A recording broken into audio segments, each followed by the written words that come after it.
Thank you. This is a lot up here, so move your arms just wildly. I might try this side for a minute, see if I can see the top a little bit better. I like people. I've always liked people. I enjoy meeting people, learning about them. I'm always appreciative of the conversations. Some of my favorite courses in college were around sociology. If I thought I could have made any money or legitimately dug in to have been a good researcher, I think I would have went that route to be able to identify the interactions between people and what that might indicate about and predict about their behavior coming forward. I didn't. I can't make that work. So I'm in technology, which is really awesome. Knowing this about me, you might be surprised to learn that I am a reluctant networker. I believe there's good to come from it, for both for my craft and for my career, opportunities that I might not have been afforded otherwise without a strong network. But my experience was very different. It ranged from bad to meh, and occasionally good. It was time consuming for me. I found the conversation to be awkward and stilted and not typically to bring forward any type of results that felt meaningful to me. I realized that there was a good chance that part of the problem was actually me, that I was just not good at networking. It had nothing to do with the institution, it was me as a person. The feeling I had of networking as really being interacting with other people for the sole purpose of furthering one's career was way off. And while I think it's partially accurate, this is why we're doing it in this round. In this round, we have other networks that might be social or might be part of our family, that might be part of our church group. When we're looking at networks from a professional perspective, it is for professional gain. But this felt disingenuous to me. And I did find some people, as I set out to change this, who were really good at networking. I asked them about what they do, what they like about it, how they manage it, and the volume that all of us tend to have at this point. I asked them how their network has helped them and how they've been able to help others through their network. And I observed them in action, which was a lot of fun. Through this, I began to embrace the idea of a network that was more than just transactional. And instead of simply a means of connecting people to what was important to them at the time, be it an idea, other people, an opportunity, a friend to listen as you're going through something that's difficult.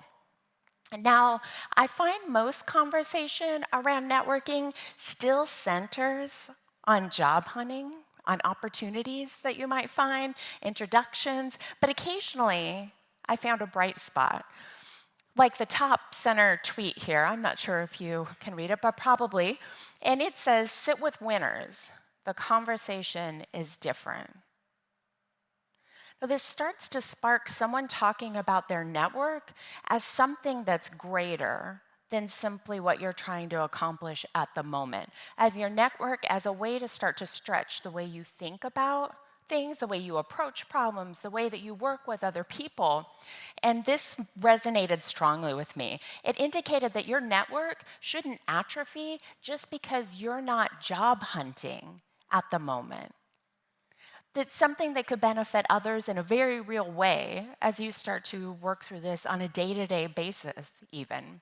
I was also comforted that there were others who appeared to be similarly frustrated with the institution of networking as I was. You can see this in our bottom left tweet, where we have this person who is really saying, and I'm going to paraphrase for them here, why can't you comprehend the fact that networking is a slow, soul-sucking process, right? Like this person, I should let them know I was there once as well. So, by the way, I don't know any of these people. I don't follow them. They're not part of my network. They have no idea that they were caught up in my Twitter hashtag search results and that I'm talking about it now. So if this is you, I'm sorry. But if you do find it soul-sucking, let's talk about that later. What I do find interesting is if we look at what people are sharing through their tweets, again, that this does primarily stay transactional. I find that as we talk about if we can look for opportunities to be able to share what are other areas that networking is benefiting us, what are other ways that we're using our networks to benefit our companies, to be able to further ideas and further our craft. Now, there is no right view of a professional network, but this is the way that I've come to visualize mine. Yours will likely be different, and it will change based on where you are, and it will change based on your goals and what you look to get out of your network. And the size and the way that you categorize your contacts will also likely be different. I categorize mine as engaged, established, and entrenched. We'll dive into each of these, but really the main unlock for me and what was the tipping point in the way that I think about networking and what helped me become a bit better, not perfect, but a bit better at it, was in realizing that all connections are not the same. And then coming from that, the expectation of what your connections are looking to talk with you about, what you are looking for your intention to be with those connections, either as a whole or on an individual basis, the energy that you invest in each of those connections should also vary accordingly. So if we start to look at engaged, this is the largest category within my network, and I don't have, this starts to give the impression of maybe somewhere in my house I have some Pinterest-inspired crafty board that has a lot of little thumbnail pictures of people, or at least names, all taped up in circles. I don't. I really don't have that. Okay, I also don't draw this around my LinkedIn network. It's just kind of a way for me to be able to kind of conceptually picture where people might be on a spectrum in their relationship with me. So engaged is the largest category. It's what makes the world feel small, where eventually you find out that I'm connected to you and you're connected to him and to him and to her. You're not her. I'm sorry, I just am getting some variety in my pointing, so forgive me for the front row. I want to keep doing it. But so you start to realize that at some point, everyone in the world eventually becomes connected to everyone else, even if you have not met directly. And there is a ton of power in that. And I think this is the area that we traditionally start to think about when we're thinking about networking. People in this circle for me are like the ones that I follow on Twitter, that I've been connected to in LinkedIn, that I've met at a conference talk, and we've had a brief discussion about where they are in their life or what's happening in work or something that they enjoyed or were disturbed by. They may be a group of people that are representing a tool or a service that I use. They may be people who are saying like, hey, if you ever are looking to change out something here, call me. This tends to be the replacement for the large Rolodex we used to think about, way back when, that you just kind of take all the cards and you put them in there, right? You don't know that you're ever going to need them. At some point, you might need to pull them out, but you just start going through it. This is my equivalent of the Rolodex. And these connections bring, for me, a collective, broader perspective that isn't limited by time or geography or function or industry. And it's really a good place for me in technology to start to identify industry trends.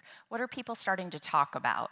What are some of the pain points they're experiencing? What are things that they're talking about as the next thing they might try, or experiments they're doing, and how might I help in that? Or maybe I'm just curious and want to offer some good encouragement from the sideline. But it's a way for me to keep aware of the world on a broader scale, more than what may be my more narrow focus on a day-to-day basis. This is also the most transactional group. And that was a big kind of aha moment for me to realize that from this group, I should expect things that look like a lot of immediate, short asks. Are you looking for a job? Do you know someone that works at VML Y&R? I do. I know someone. Are you interested in selling your house? Would you like to join my network? I'm moving new to the area. This is very transactional, just back and forth. There tends to not be a lot of depth there, particularly at the early stages of your connection. So with this, it takes minimum energy to grow this circle, which is probably why it's the largest for most of us. And if you look at it from a time investment perspective, if people vary on the amount of time they would say you should put into networking from 8 to 10 hours per week. And if you look at this group of that, you might put in different times. Some people put in a lot more. I found myself putting in a lot less, but again, I'm trying to get better at it. But if you take this group and you say, of the total amount of time you're going to spend in networking this week, this month, this quarter, this year, however it is that you're measuring it, this group should probably be 25% or less of that time. They're quick turns. You're able to make immediate connections, and then you can reach out to them later from a common point of connection. If I come into the established group, this for me is, kind of the mid layer. Again, it could be larger or smaller for some of us. In this group, you're having semi-regular discussions. This can be a lot of people still talk about networking and they say this has to be face-to-face. You have to be meeting over lunch or drinks or coffee at a meetup, at a conference. And I find that not to be true within technology in particular. I think people still appreciate that. But I have a lot of connections that I have within this established group that we've built that solely online. We've built that solely through real-time chat. We've built that solely through exchanging messages, following each other's work. So it doesn't require, again, we're taking away the boundaries of geography here. It doesn't require that you be in the same place and time to be able to build connections in this way. That's super important in our industry. But you do want to make sure that in those conversations that they are of substance, that you are talking about work or trends or interests or fears or concerns, and you're doing that at some depth. This tends to start to get away from the badges of accomplishment type conversation and more into the share with me from your experience how you've tackled this, or how might you start to look at it. This group begins to get to be a resource for you for that. A lot of mentors, mentees, partners, coworkers tend to come from this space where you identify opportunities and you become comfortable referring each other. Why do I call that out here? If I didn't in the engaged group call out referring people. I mentioned we might do introductions, but I didn't call out referring people. This is a big step.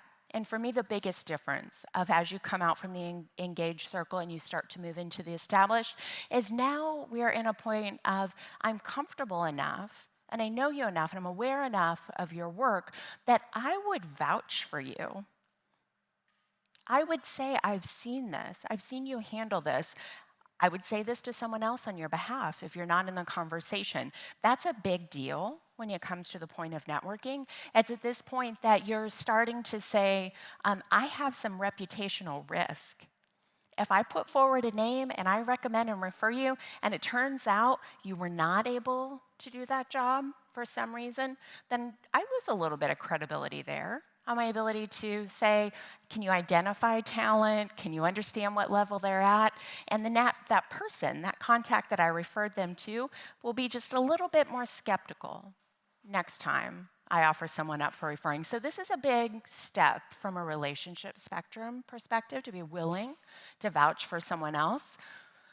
You're going to spend regular energy with this group, and I kind of mentioned that, and you're going to spend regular time staying in touch with the work they're doing, with the challenges and the conversations that you're having with each other. If I were to put this in terms of our total networking time, I would say this group probably gets up to 50% of your time. You want to really put something of depth there. You can block that in many ways. Each of the conversations that you're having online, kind of tweets, retweets, comments, following their work, adding to their repo, all of that counts towards kind of building that collateral and the network around it, but up to 50% of your total time. Now, when we look at entrenched connections, this for most of us is the smallest group. And sometimes when we look at this group, we start to think about these people no longer as connections, but as friends. This is kind of a different separation and not necessarily important to make. But these are people that stay with you through jobs and through roles and through industries. There's a high level of trust that you've built within this group. And that allows them to be able to offer a different type of advice to you on big decisions and encourage you to take risks. And they're taking a longer view of your career and career planning. They're often kind of this beginning stages of your front row to say, you're ready for this. I've seen this in you. You've been hoping for this. Go for it. Don't talk yourself out of it now. Like, go for it. You've established that level of trust where they can speak to you really directly and candidly, and that's not typically present in your other circles. While technology has afforded us a great many opportunities from a communication perspective and a lot of video conferencing and real-time chat, and I mentioned Twitter and LinkedIn as all platforms that support and make networking easier, within this group you find, or I find, a lot of these conversations occur in face-to-face. And if they can't, if we're doing FaceTime or video chat and we're having that, we look for opportunities to say, are you going to be in town? Will you be at this event? Can we make some time to be able to get together? Right? You seek to be able to do that. 70% of people still say when they're looking at close networking opportunities that they still prefer to have those conversations to face, that it's a faster way to be able to build trust, that they feel someone is more engaged in that conversation and isn't distracted by anything else. Viewing your network as this kind of whole being that's really evergreen with its parts that start to change and flux and are always in motion is a really helpful way to be able to categorize and prioritize your time and your investment. But there are some broader things that apply to the network overall, independent of the areas of specific context. One of those, when we look at setting, is network goals. This was probably the biggest issue that I had, other than my really bad attitude about it being soul-sucking and being terrible at it. The other biggest attitude is while I set across my life goals in every single other area, personal, I set professional development goals. I set goals for what do I want to do to remodel my house. I set goals for where I might want to vacation and new activities I'm interested in trying. Network never occurred to me to begin to set goals here. And so it was no surprise that my network was this kind of hodgepodge of various contacts I'd made at various points that I was neither leveraging effectively, nor was I growing with purpose and intention. So if you use that lens of proximity, of viewing your network and viewing it in three kind of levels based on its closeness with you, if you use that lens of proximity, that can be helpful to start to set some goals. This is a good way to begin to ask yourself, what feels comfortable? What do you feel is well covered? What do you feel you're having rich and meaningful conversations about? On the other hand, what feels lacking?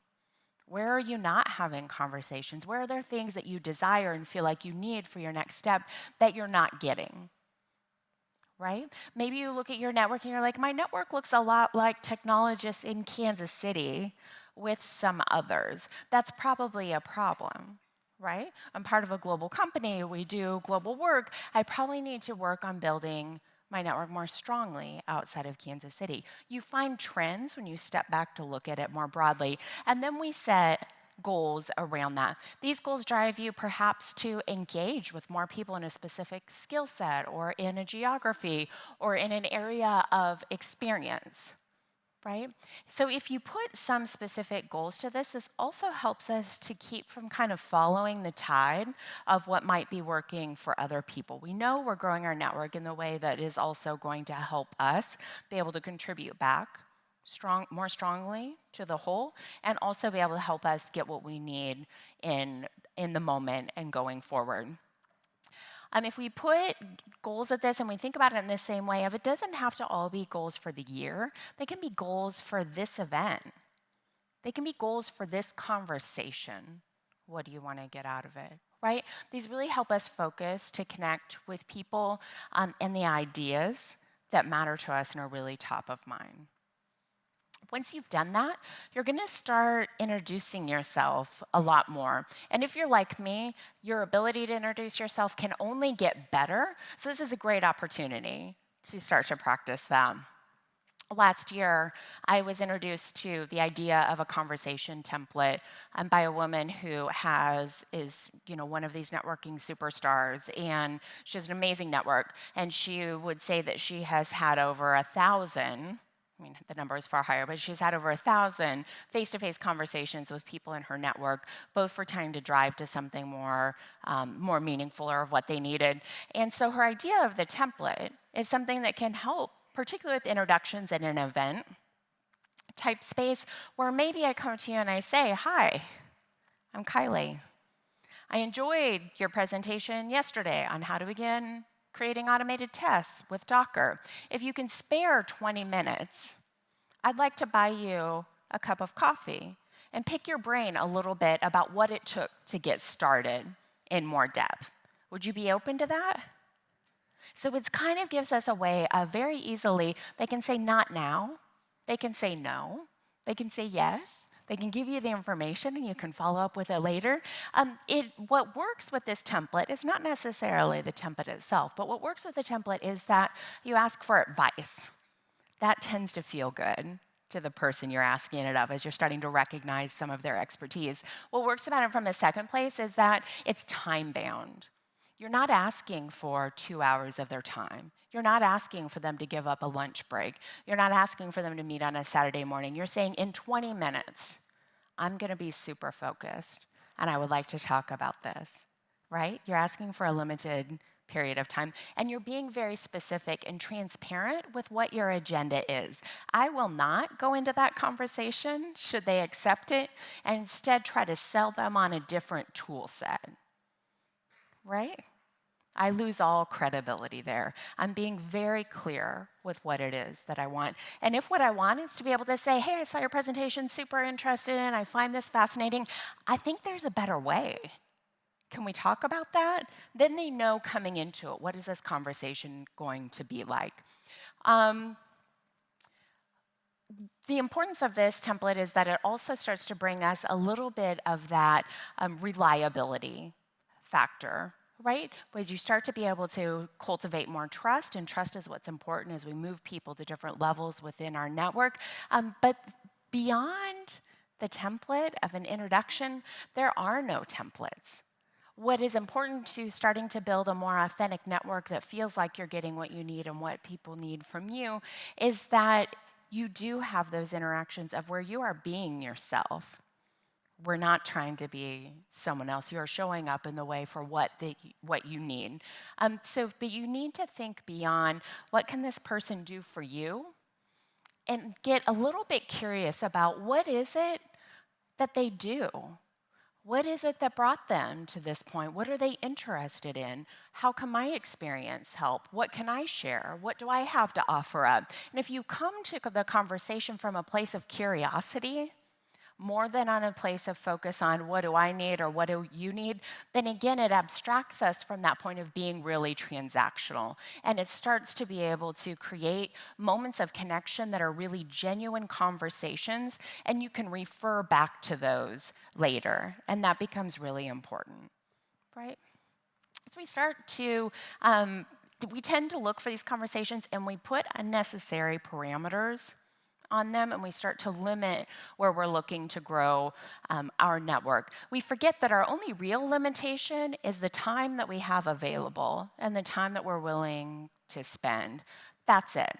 So as we start to move confidently forward towards the goals that we have for networking, then there is an opportunity to be able to meet more new people, to be able to have more interesting conversations, to be able to shift your perspective and the way that you think about things by talking with people from complementary industries that maybe do something completely different. When you sit down to have a conversation with an entrepreneur, you find out a lot of creative ways to handle resourcing.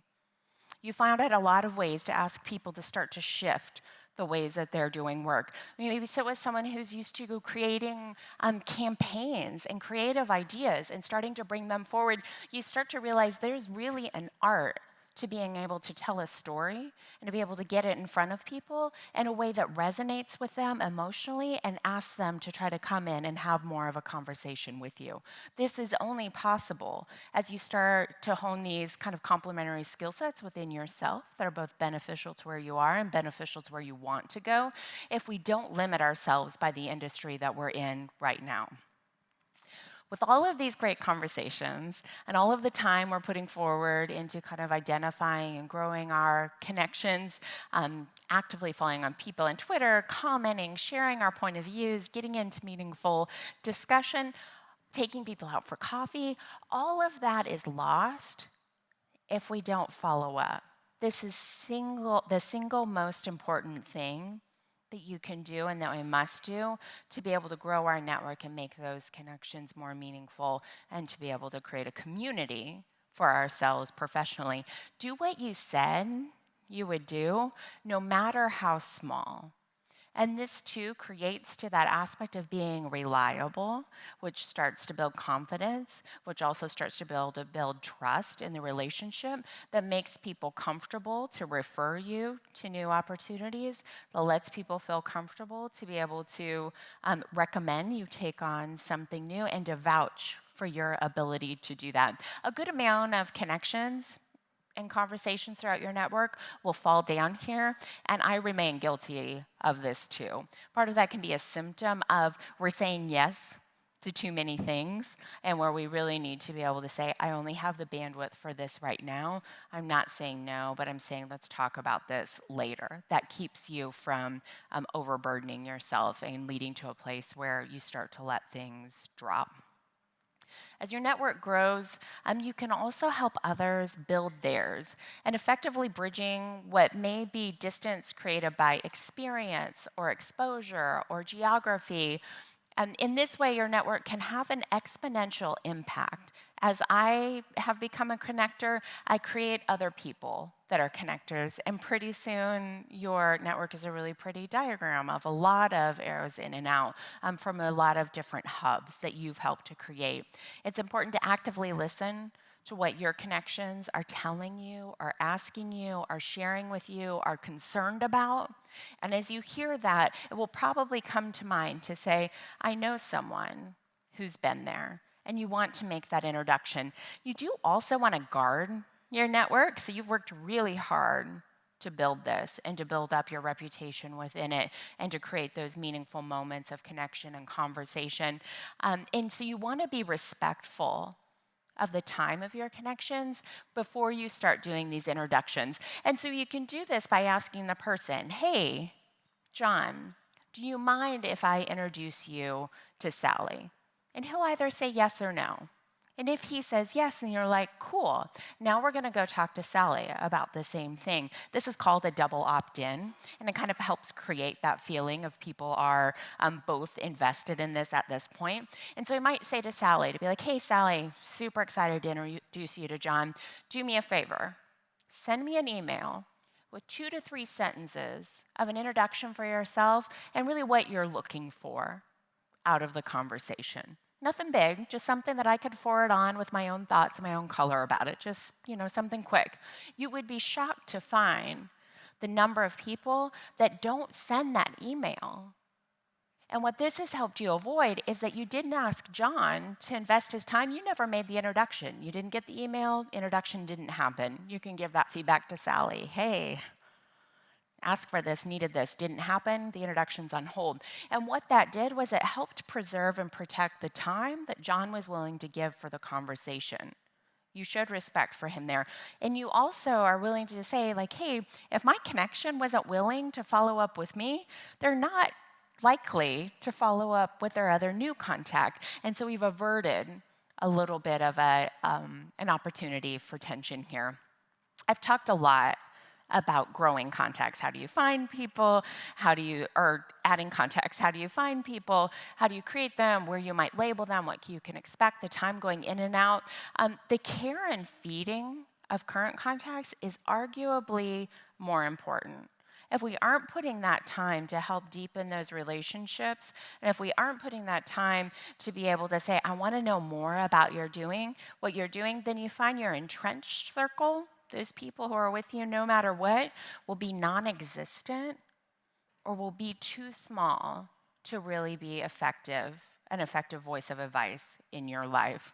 And this may be as simple as saying, like, I'm going to do a regular phone call or a text. It's all right if you don't answer. I'm just going to let you know I'm thinking about you. I saw you're working on this thing. I might have someone that can help. I'm going to comment on the things that you post. I'm going to share where you share your work. I'm going to get excited with you. I'm going to ask to follow up on it. It's that point to say, hey, I still see you, and I'm still interested in what you're doing. And there are still ways for us to bring this together. As we start to move forward into open spaces today, I would ask you to get ready to meet more new people, to share stories, to ask questions, and most importantly, to follow up. Thank you.